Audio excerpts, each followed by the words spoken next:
lagay ng panahon sa mga susunod na oras at ngayong weekend?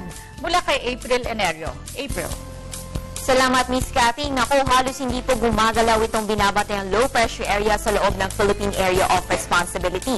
Kaninang umaga, namata nito sa layong 1,050 kilometers silangan ng extreme northern Luzon. Hanggang ngayon, nandyan pa rin po sa lokasyon na yan ang naturang sama ng panahon. Malayo naman ito sa ating bansa, kaya wala itong epekto ngayon sa ating weather conditions. In fact, maganda po ang panahon sa malaking bahagi ng Pilipinas ngayong Biyernes.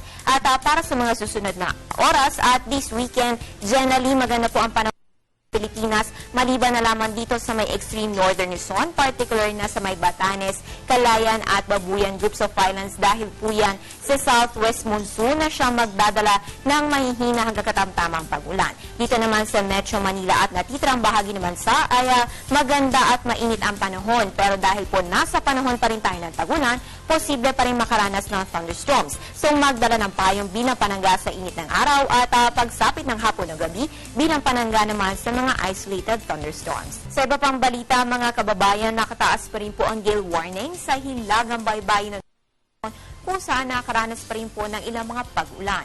Magiging maalon hanggang sa napakaalon ng kondisyon ng karagatan na may taas ng along aabot ng 3.4 to 4.5 meters at lakas ng hangin pwedeng umabot ng 52 to 63 kilometers per hour o 28 to 34 knots.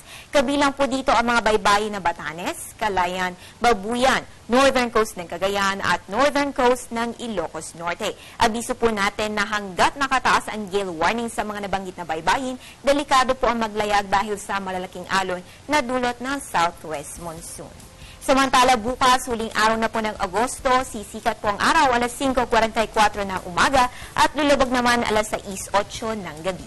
Maging una sa ulat panahon, manood ng Panahon TV Weekend Edition, ang nag-iisang all-weather program sa Pilipinas. Alas 5 po yan ng umaga, Lunes hanggang Linggo, dito lang sa PTV. At yan ang pinakahuling balita mula dito sa Pag-asa DOST. Ako po ang inyong weather girl April Enerio para sa Telebisyon ng Bayan. Balik sa Miss Cathy at happy weekend. Salamat at happy weekend din sa iyo, April Enerio.